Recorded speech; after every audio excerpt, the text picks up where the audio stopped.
Hello, I'm Tim Harris. This is Julie Harris, and this is Real Estate Coaching Radio. That's right. So make sure that you hit the subscribe button so you won't miss any future episodes. Thanks again for popping by. Hit that like button, and don't forget to leave your comments and questions so we can get right back with you. We will. Thank you for continuing to make our podcast, Real Estate Coaching Radio, the #1 listened to podcast for real estate professionals in at least the United States. And let us know what you think about this video. Leave your comments below. Thank you. Welcome to Real Estate Coaching Radio, starring award-winning real estate coaches and #1 international best-selling authors, Tim and Julie Harris. This is the #1 daily radio show for realtors looking for a no BS, authentic, real-time coaching experience. What's really working in today's market, how to generate more leads, make more money, and have more time for what you love in your life. And now your hosts, Tim and Julie Harris. Welcome back. Today is part 4 of Real Estate Agent's Guide to Getting Rich and Staying Rich. So on part 4 today, Julie is still almost over COVID. She's going to be back on the podcast tomorrow. Thank you for all of your wonderful notes and well wishes and all the rest of it. We certainly appreciate all of that. All of us are almost through COVID, and I know some of you guys were paying attention to our reports on Zoe on Instagram. She's doing fine as well. So thank you to all of you for your compassionate reminders that all of us are in this together. So that does mean a lot to all of us. And thank you for putting up with me as I kind of muddle through COVID and trying to stick to the point and keep the podcast consistent. I appreciate that as well. This is a topic that is perhaps, well, I guess in my opinion, after you've moved past your ability to earn money consistently in real estate, in my opinion, this is the most important thing, because really at the end of the day, you didn't get into real estate to earn awards and plaques, and you didn't get into real estate, or maybe you did, but eventually you'll realize that those things in themselves are just platitudes and they're not really going to do much for your long-term well-being, certainly financial well-being.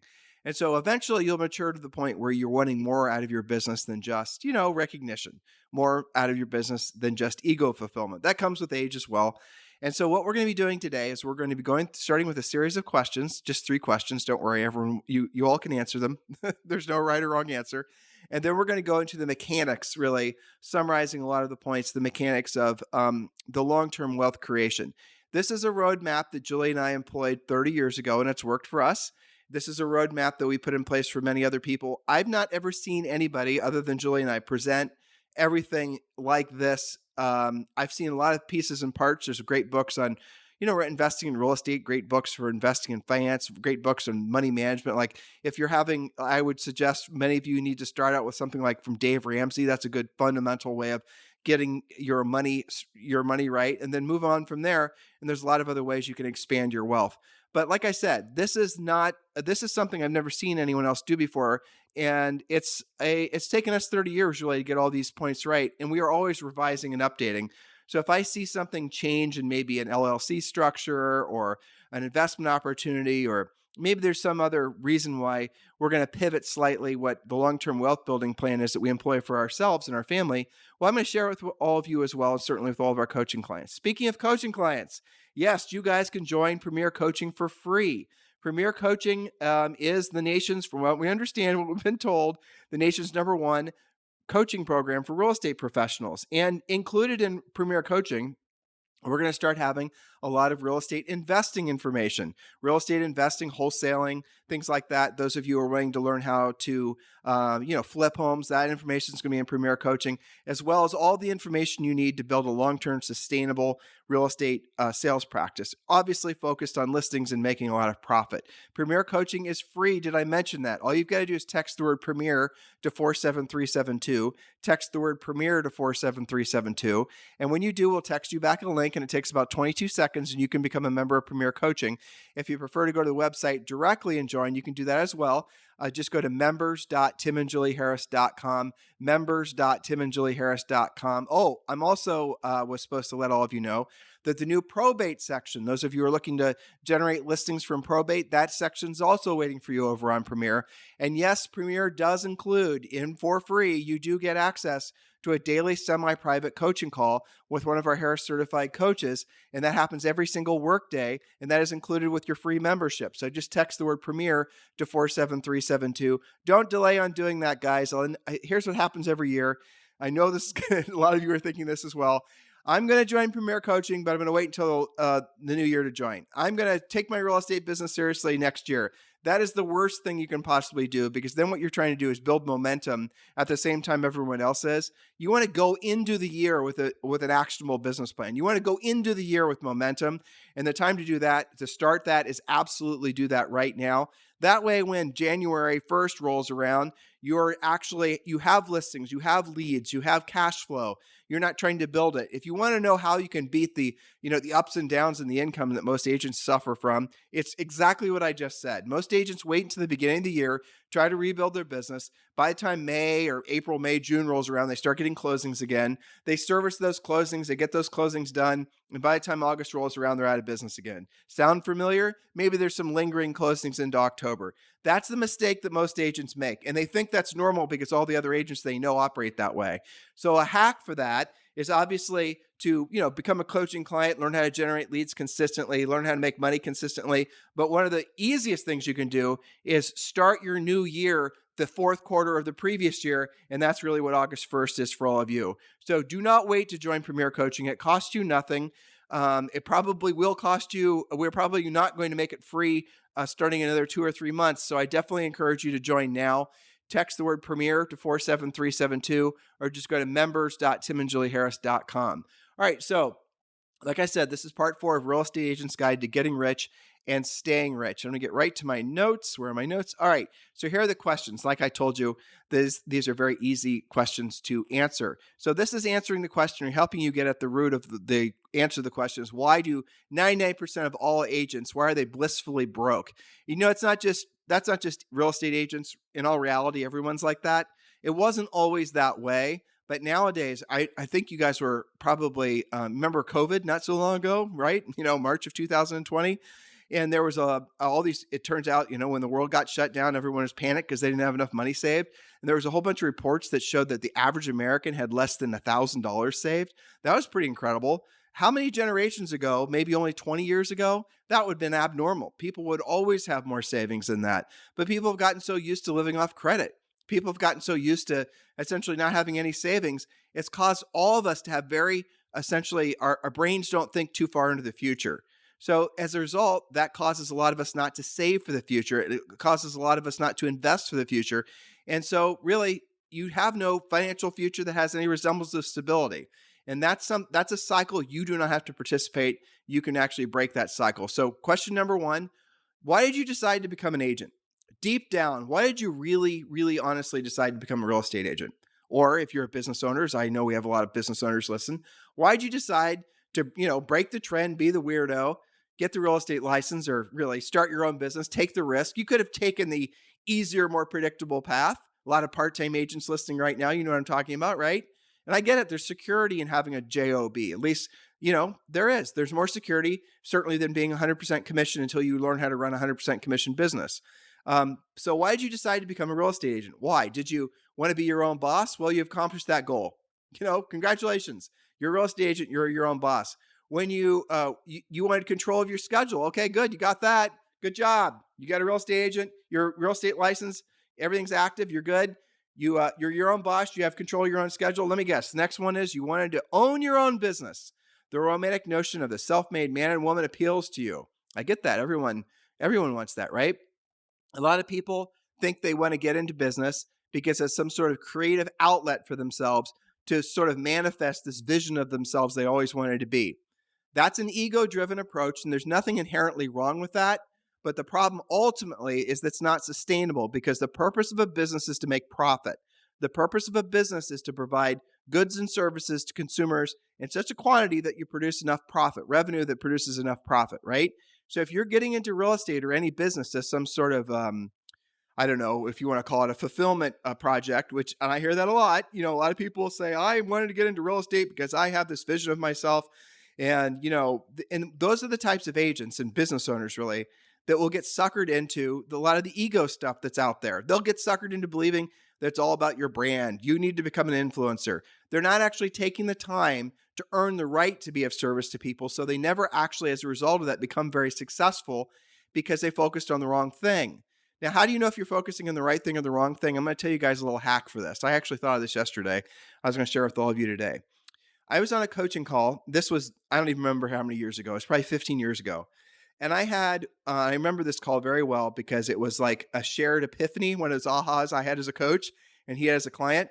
And I had this really, really wonderful coaching client, great guy, great family, everything going for him, great community guy. There's no real inherent problems. The reason he wouldn't be, essentially very successful at whatever he put his mind to. So he wanted to call his centers of influence and past clients, and he also wanted to call expired listings because in his market at the time, 15 years ago, there were a lot of expired listings.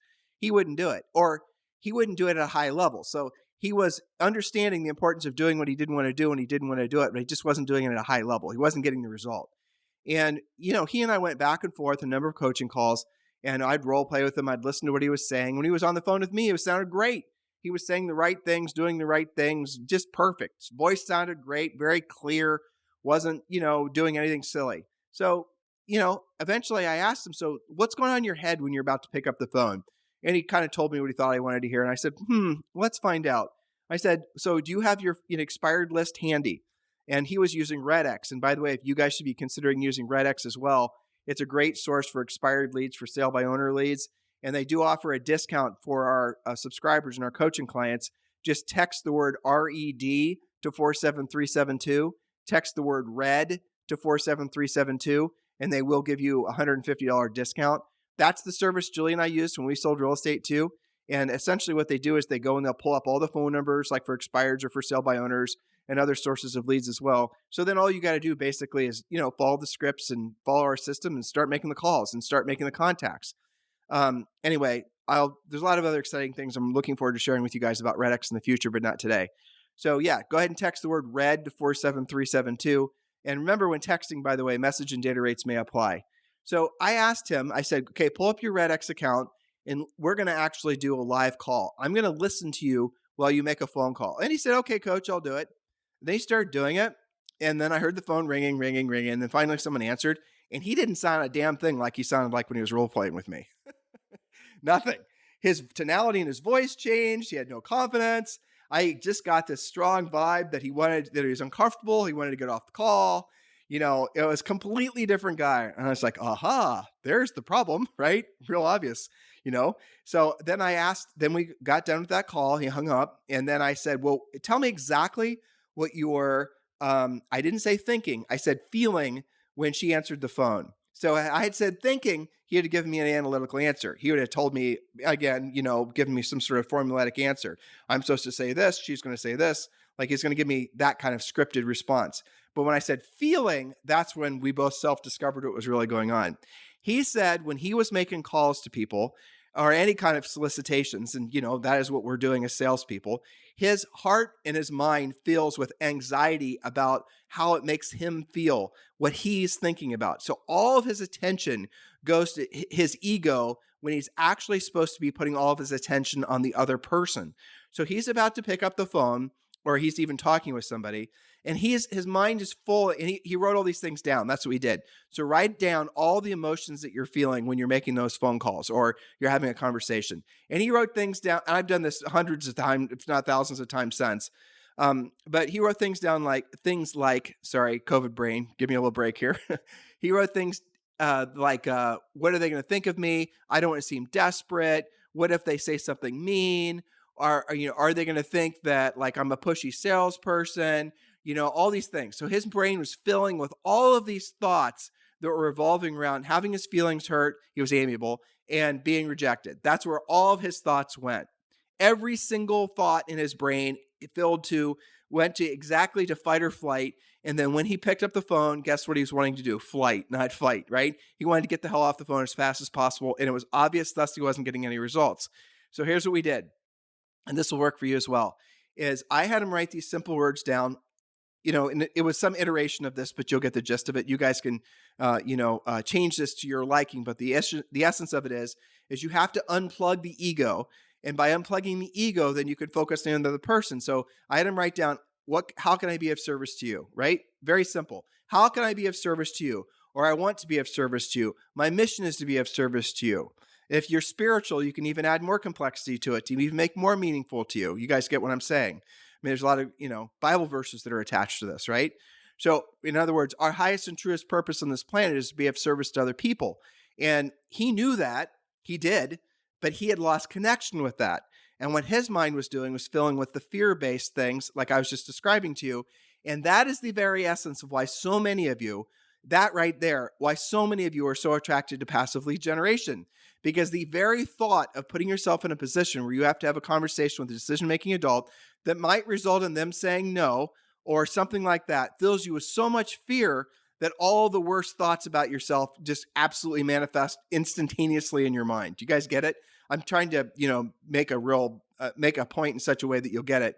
But that's what happens with a lot of people. And that irrational fear is the very fear that keeps most people from moving forward with actually learning how to be proactive lead generators. But here's the other thing. That is same line of thinking is what destroys relationships on all levels, personal relationships, professional relationships, but it's also the same types of thoughts that prevent you guys from building wealth. Because all of this goes back to, essentially those inner voices in our head that if we're not omnipresent of them, they actually control our output. So you have some existing thoughts about you being a salesperson, right? You do. We all do, right? You have some existing thoughts about you being rich, where your money works for you, no longer will have to work for your money.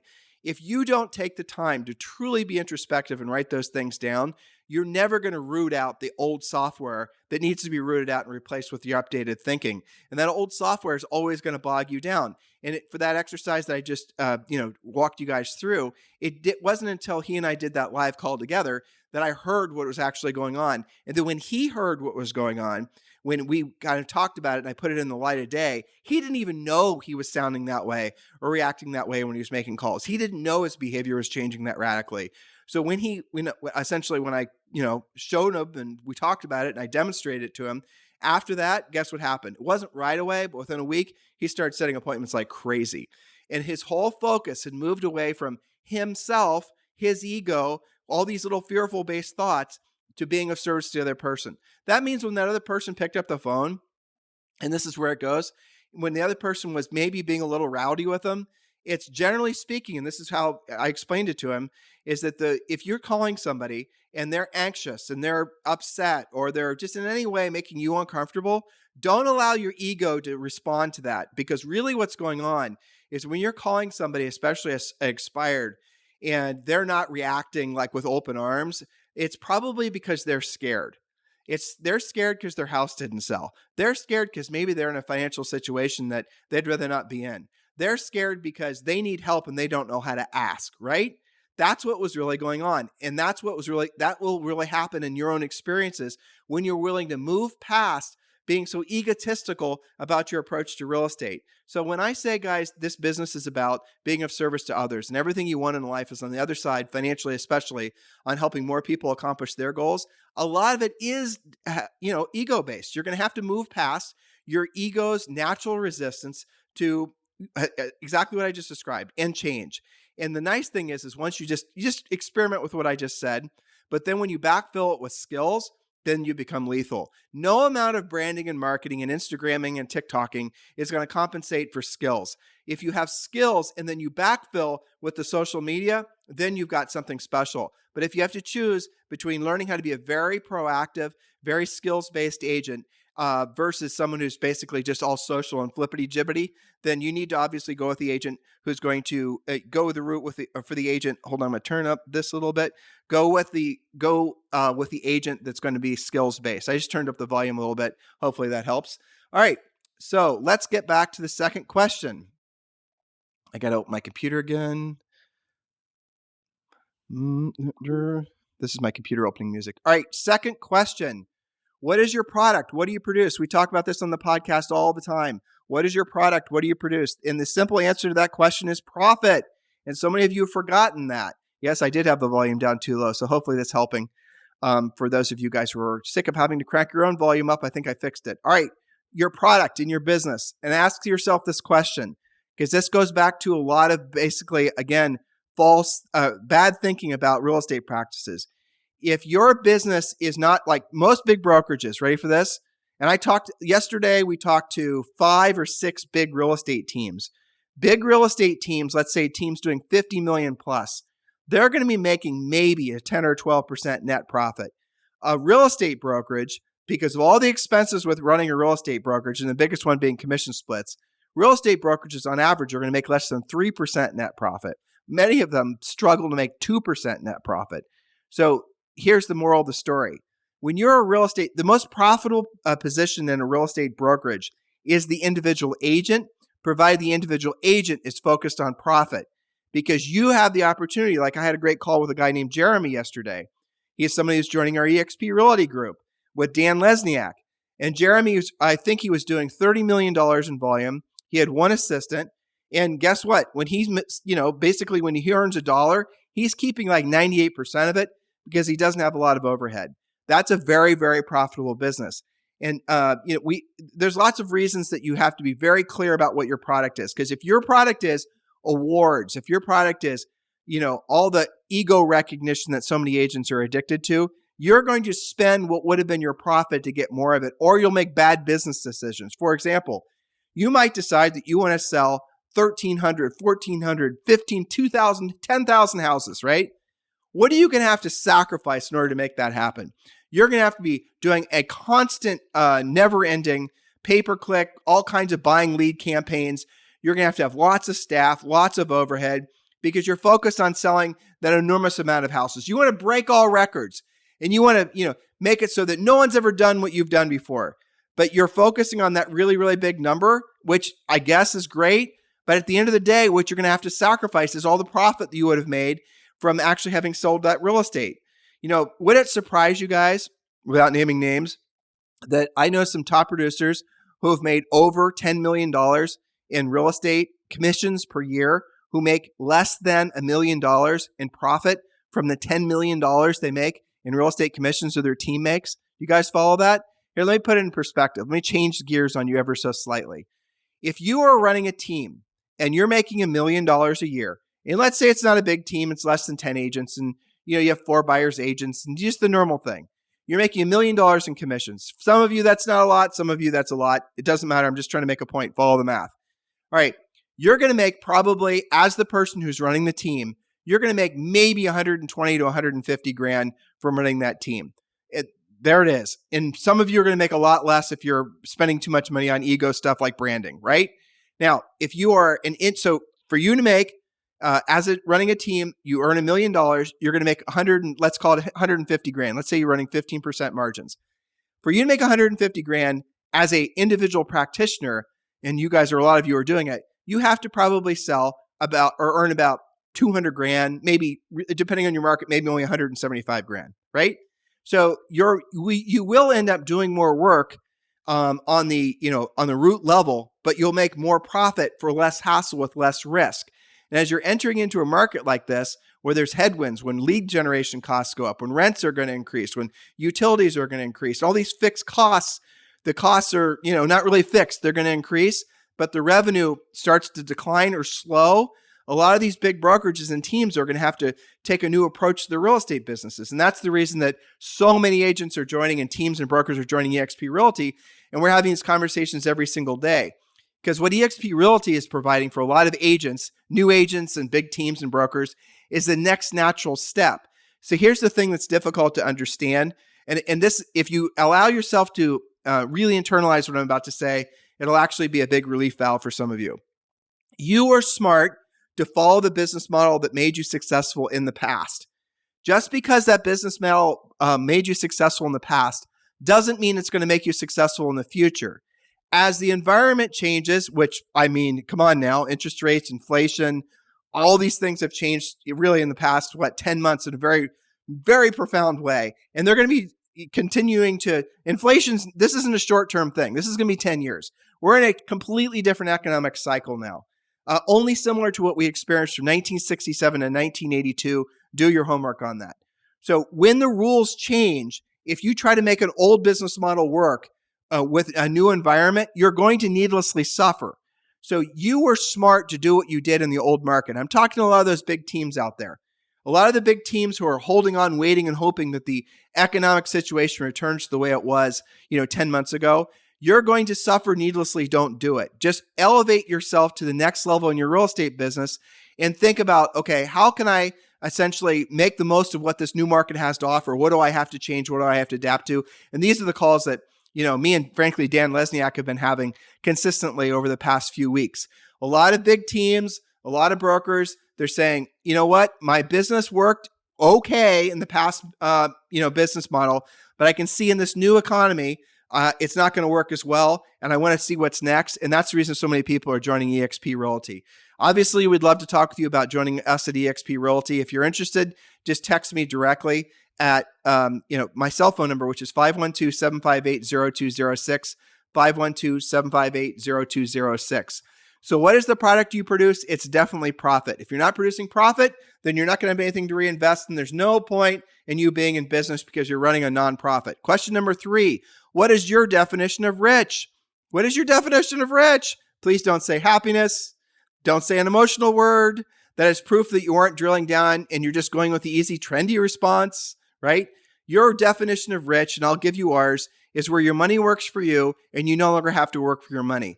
If you want to be happy, here, I'll tell you how to do it. Make it so every single day when you wake up, you have enough money coming in that you don't ever have to worry about earning money again. In other words, you've finally broken free of the tyranny of the transactional lifestyle. You've finally gotten to the point where your income is completely passive.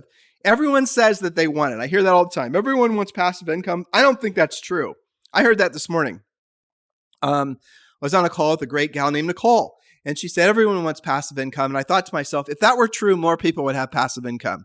I don't think everyone wants passive income. I think most people are terrified of having passive income because I think what most people want is they do want the tyranny of a transactional lifestyle. They do want to have a schedule. They don't want to break the mold. They don't want to be the crab that tries to get out of the bucket. They don't want to try to be special or exceptional. They just want to be normal.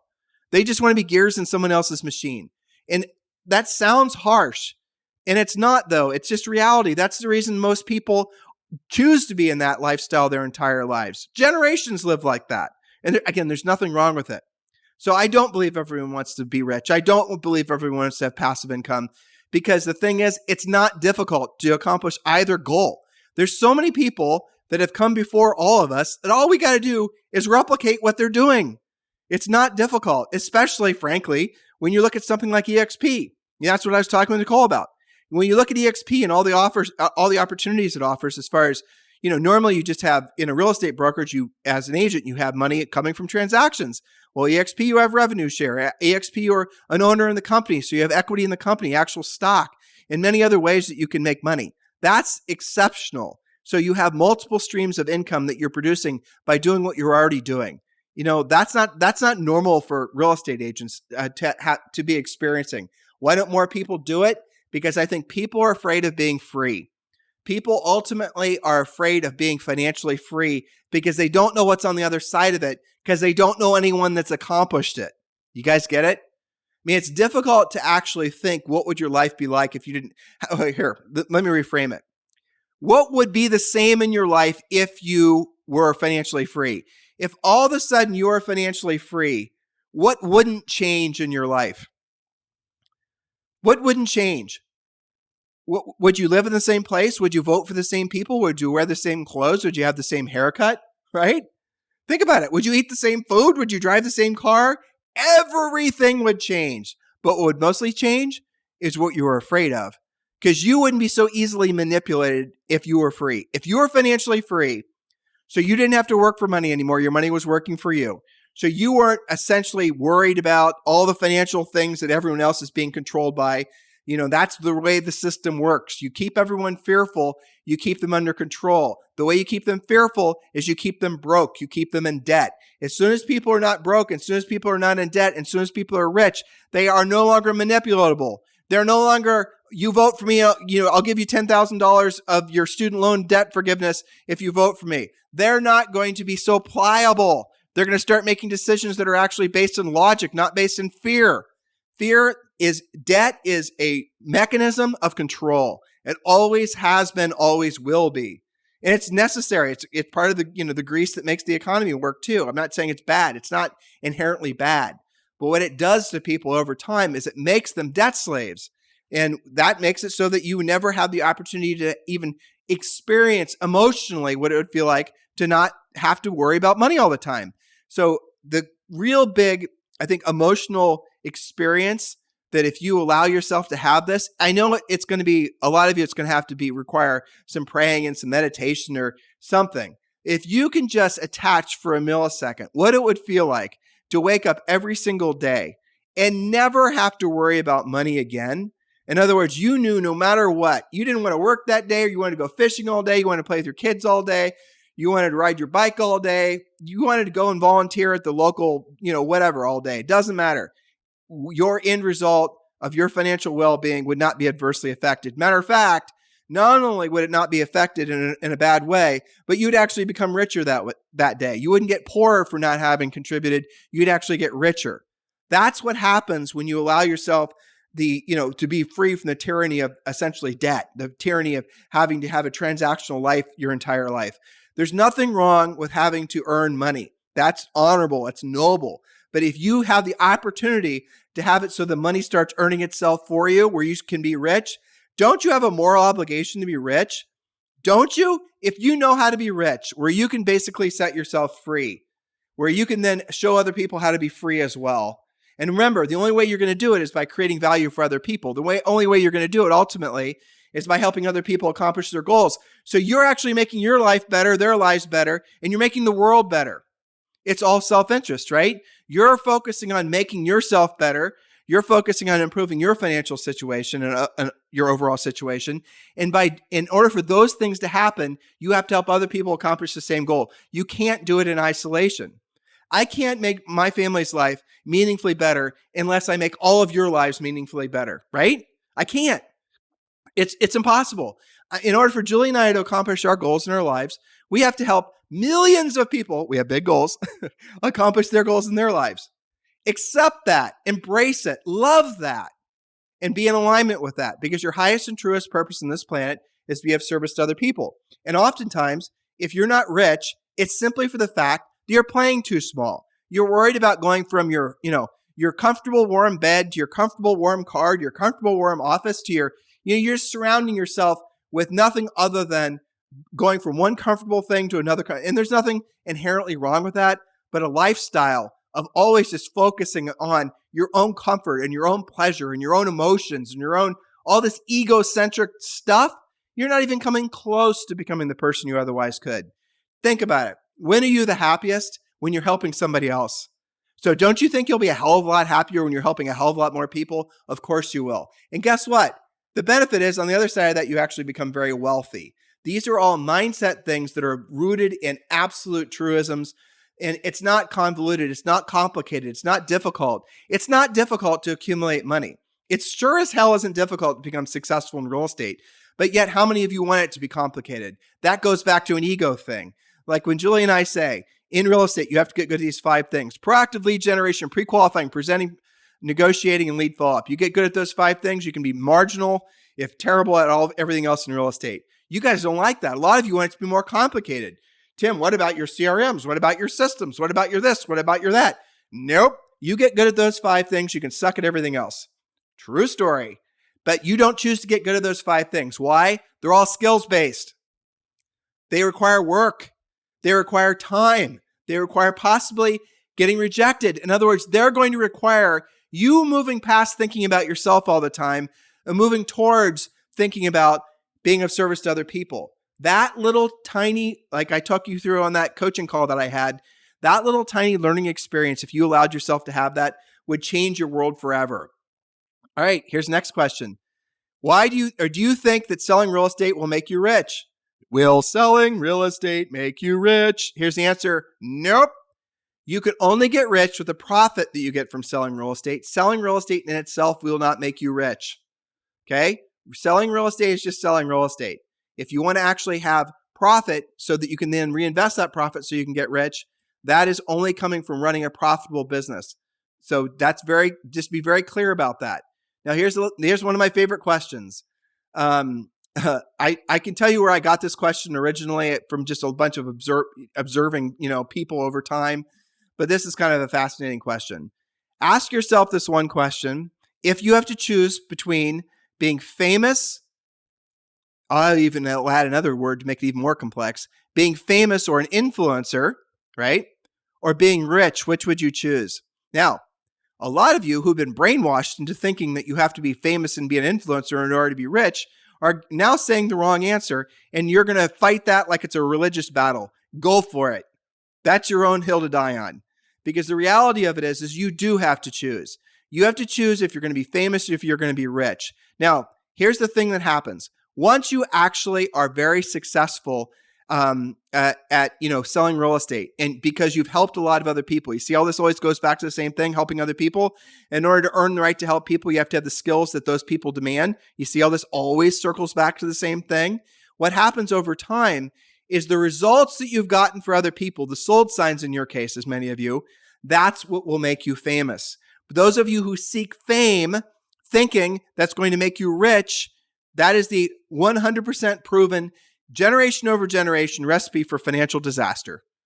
You think branding and marketing and all this stuff is new? Nope, been around forever. It comes and goes. It goes when the economy changes. It's going now. Watch. And the agents that are going to stand tall are the ones that have the skills.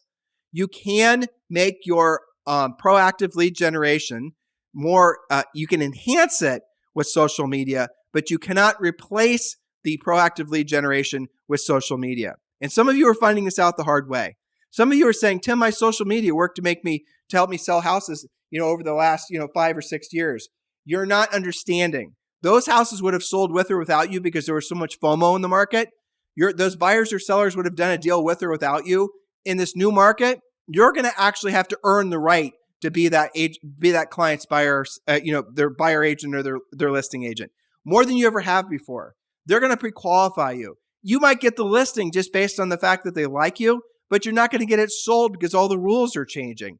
Guys, it's not difficult to master the art and the science of being a very successful long-term real estate agent. It isn't. It's the same thing over and over again. It's just repetitious boredom. You're going to discover that, especially when it comes to proactive lead generation, it's the same conversation over and over and over again. I used to call it working at the post office, right? I figured working at the post office must have been, somewhat like becoming a very successful business owner. Boring, predictable, duplicatable. That's what you want. You don't want a lot of drama. You don't want to have to constantly be figuring out what the latest and greatest lead generation wizard is. You don't want to figure out how you can get more likes on Instagram or whatever. You just want to have a boring, predictable business, because then you start producing boring, predictable results, and then you start producing boring, predictable assets, and then it makes you amazingly, glamorously rich. That's the way it works. And there are no shortcuts. It takes a long period of time. It takes sometimes decades of doing what you don't want to do and you don't want to do at the highest level. You'll have other little, I'll call them success moments along the way. But the real payoff happens when you are able, remember the plane taking off analogy and getting to cruising altitude and the rest of it? That takes a long period of time. And you're going to have to be willing to put in the long period of time. There are no shortcuts. If you find yourself as a young person, this is generally speaking, and all of us went through this, right? I remember, Julie and I were in our 20s. We were easily manipulated with our egos. I remember when we sold 100 houses our first year, and all of a sudden the world just we told this story before, I won't bore you, but the long story short is the world just opened itself up to us. Julie and I were finding ourselves in the real estate industry, much to our surprise and honestly much to our chagrin, being famous, and we didn't really know what to do with it. And our egos never experienced anything like that before. And we were being flown different places and being featured in different things. And people were paying us money to just all kinds of things. We were just a couple, agents from Central Ohio that all of a sudden we did something that we didn't realize it was even remarkable. And and that's what happened. That is basically what happened. And so what we did is we got our egos, because we weren't prepared for it, started wanting more. Like, all these people say we're so great, we must be great. And Julie and I got off mission. Our original mission was to buy enough rental properties that by the time I was 40 and she was 39, we'd basically be able to live off the cash flow from the rental properties.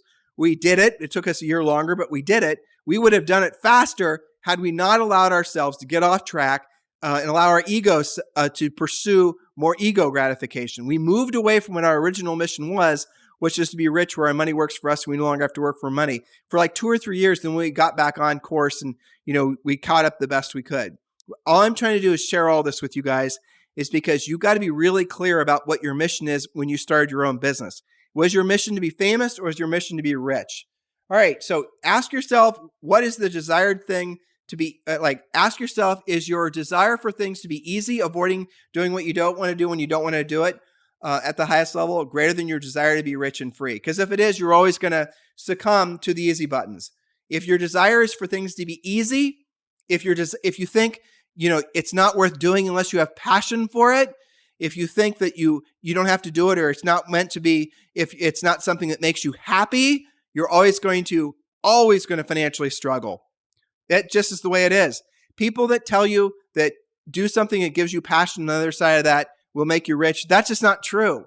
You can't do anything for passion is a fleeting, emotional, wonderful experience, right? It's something when you experience it, you love it, and it's great, but it doesn't last. And so if you're only working at a high level when you have that little spark of energy, how are you ever going to get really consistent results? You're not. All right, hold on. Coffee break. Give me 2 seconds.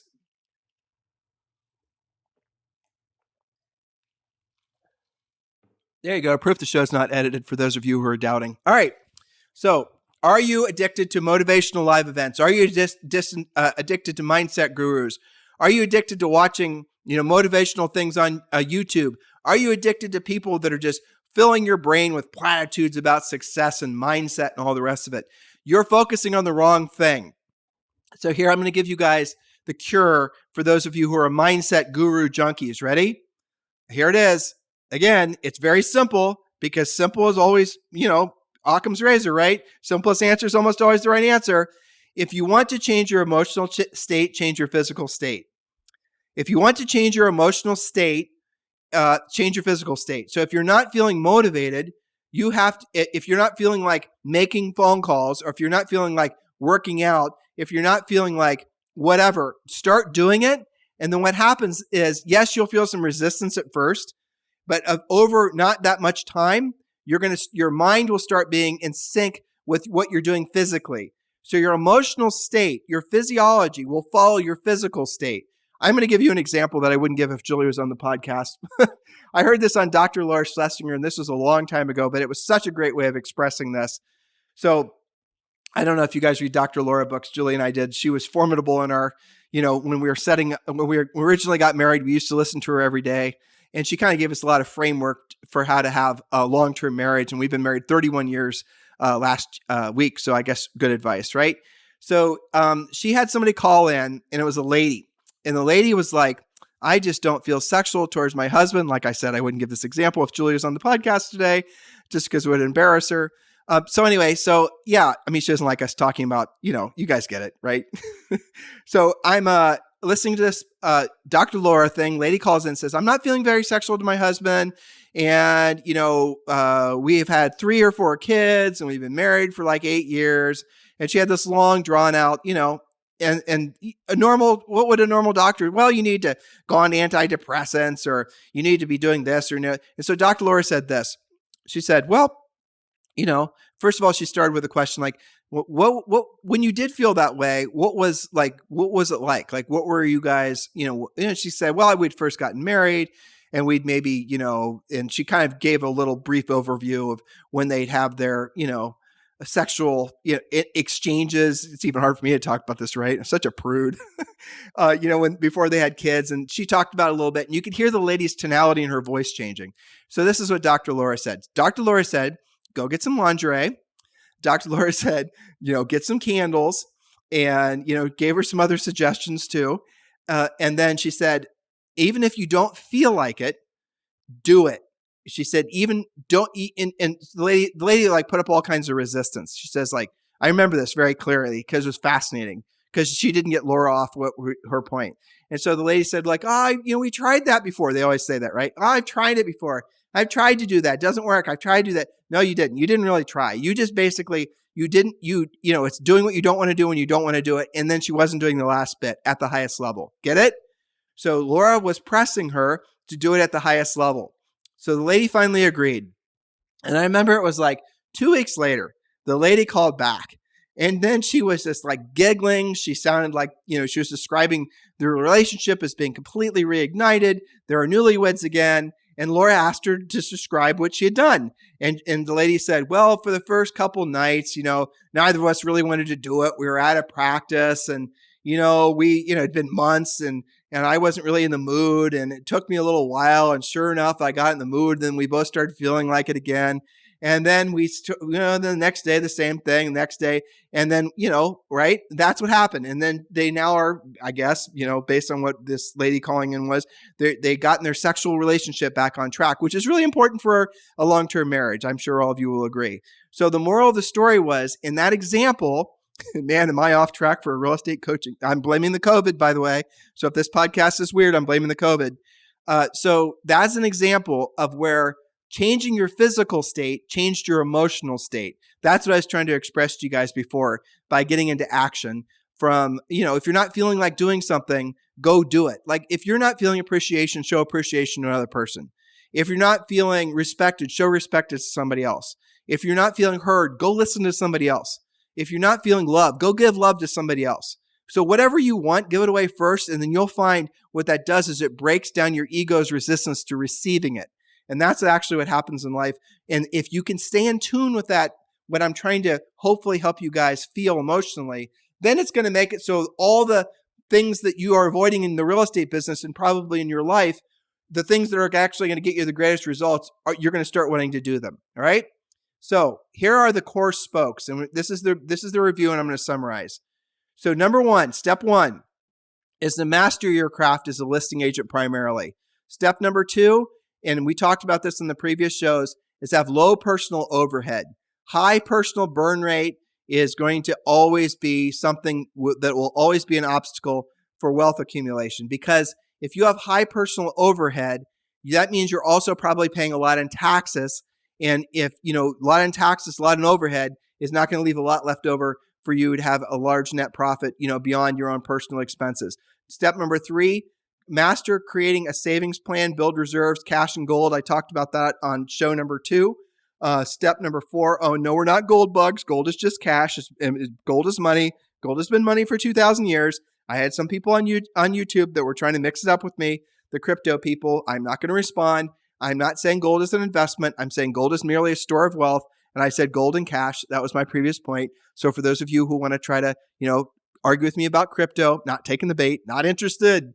All right. Step number 4, hedges. That means that you want to create insurance basically against your worst cases. And the worst cases, and I talked about this on the second show, you want to have good health insurance. You want to have good an umbrella policy. You want to have good errors and emissions insurance. You want to store all your assets in LLCs. And I suggest to all of you guys looking into Nevada Spendthrift Trusts. We talked about all that. So if you make a list, and the topic of that pod was the greatest wealth destroyers. So if you make a list in your own head of the greatest wealth destroyers, or just use the ones that I gave you, there are always going to be things that you can hedge against, right? There are always things you can buy literal insurance to protect against, or to mitigate the worst case scenario. And that's, again, go back and listen to that second podcast. That is going to be step number 3. That was step number 4. Step number 5 is create non-transactionally dependent cash flow. And that is really the main thing. So what you should be doing when you're, so here's what a lot of agents do, and this is the wrong thing to do. They'll get to selling real estate, and then they think they're supposed to start flipping houses. And I see that happen a lot. So I'm going to give you guys a little rule of thumb. Take it from your old friend, Tim. When you've got a good performing real estate asset, never sell it. Don't flip it, especially many of you, because you're just going to put yourselves in situations you're going to have to pay taxes on that gain.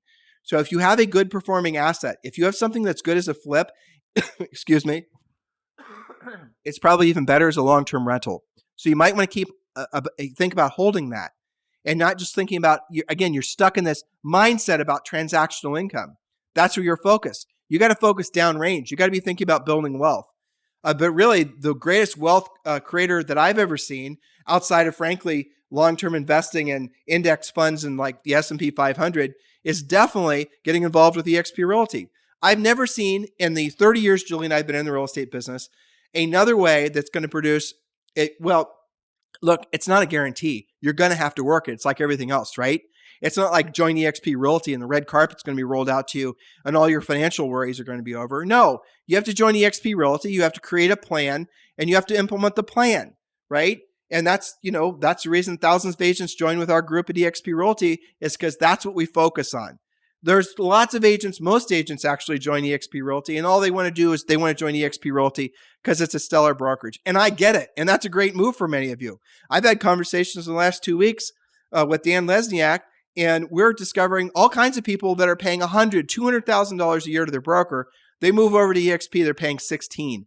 If they move over to EXP and they're qualified for Icon, technically they're getting their cap back through EXPI stock. So there's so many ridiculous advantages to being at Exp Realty. So if you go through your list of, essentially all the things we talked about, right?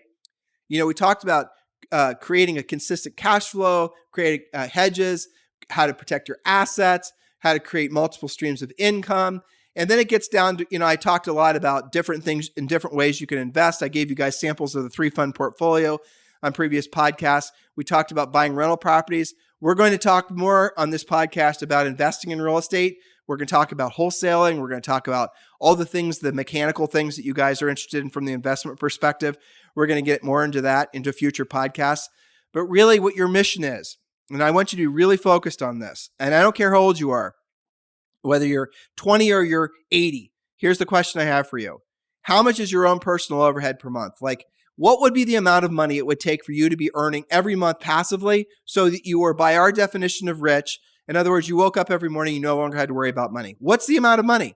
I'll tell you, having asked that question at this point thousands of times, it's usually somewhere between $7,500 and $15,000.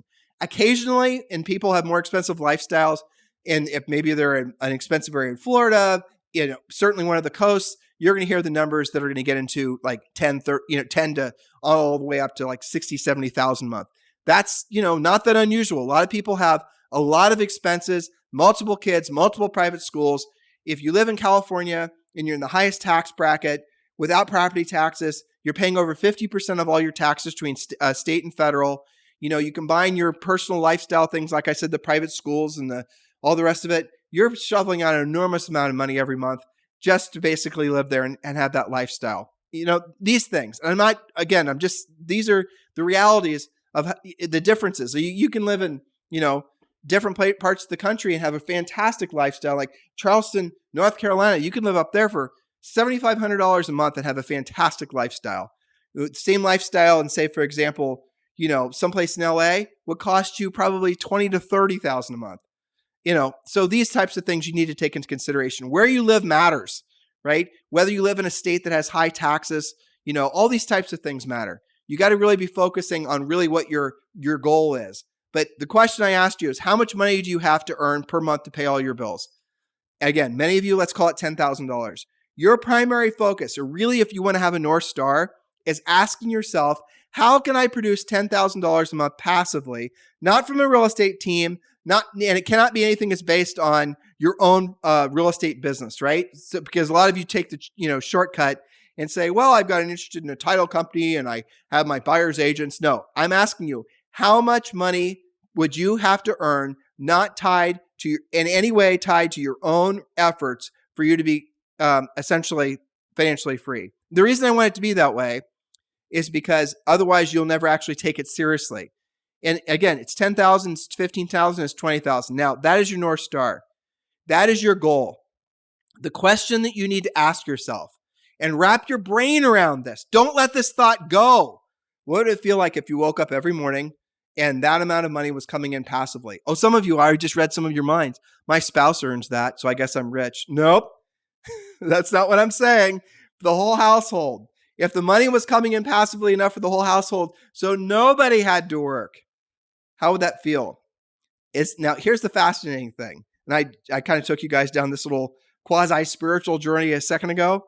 It's almost impossible to feel that way, to feel like what it would feel when you were absolutely financially rich and free. Now, I'll tell you the last time you felt that way, because you did. And I know, because I have an 8.5-year-old. And you guys know who have kids, I'm going to talk about. Last time you felt like that was when you were a little kid.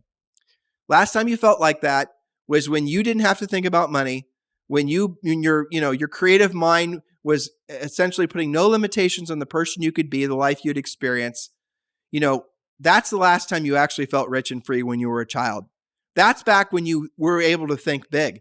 That's back when you were going to go to Paris. That's back when you were going to, do all these amazing, wonderful things in your life. And what happened as you got older, your world got smaller and smaller and smaller. And now you find yourself living underneath the staircase emotionally. Okay. That happens to almost everybody, but it doesn't have to be that way. That's not required. So when I'm around our daughter, if you want to, kids are going to be the ultimate motivation because obviously it takes a lot of work to, raise them, let alone pay for them, but also motivation because how they think without boundaries. They think without any kind of mooring lines due to, virtue signaling or politics or, financial restraints. She has no idea what money is. She could care less. It's just all about, and she doesn't put value in one thing or another. I mean, a branch could be as magical as a new computer. That's incredible, right? Isn't it? Isn't that like the freedom, the sense of wonderment, the appreciation of life that we all want to experience? We can. It's a choice. It comes on the other side of breaking free of the tyranny of having to have a transactional-based life or have a job. It's interesting, isn't it? Give yourself the gift of allowing yourself to feel that feeling. And then, now when you will go from that moment of jubilation, and it'll be immediately backfilled with fear. And the immediate backfill fear will then be filled with doubt. Okay? That's going to be the process, unfortunately, many of you will experience.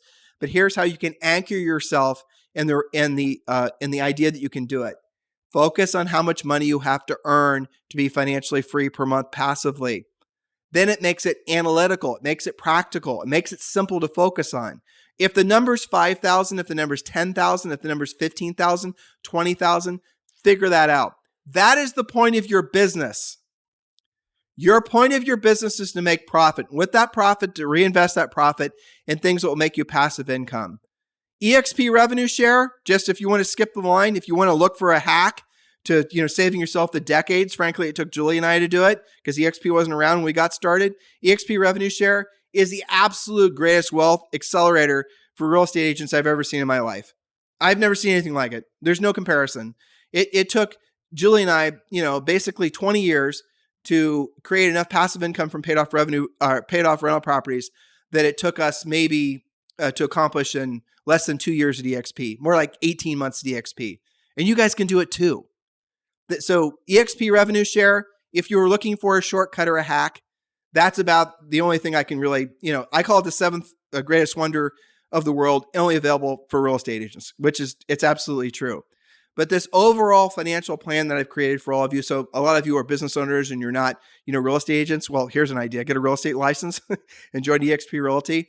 But other than that, the plan I've just laid out for you guys is the plan that a lot of other people use that we've coached for generations, and it definitely works. I strongly encourage you, when you start making money in real estate, don't be overly speculative. Don't just start doing flips. Start buying things that are going to build money and keep wealth for you slowly. Buy single family houses, buy rental properties, invest in the stock market, buy hedges against your greatest risks like I talked about, protect your assets, and keep doing what you're doing that it takes to make the profit. Don't chase shiny objects. Don't look for, don't follow trends. Just look for the things that are going to produce the most profit and become really proficient at it. Become the best version of yourself as a real estate listing agent primarily, especially in a market like this. All right. So hopefully you guys enjoyed this 4-part series. I really sincerely appreciate you putting up with my my COVID brain. It's been an interesting challenge for me to do this, but I've enjoyed it. And I've enjoyed it especially much because all of you have been giving Julie and I so much great feedback on this series. This really, I am very, very, very reluctant to ever use the word passion when it comes to work because you guys know our stance on that.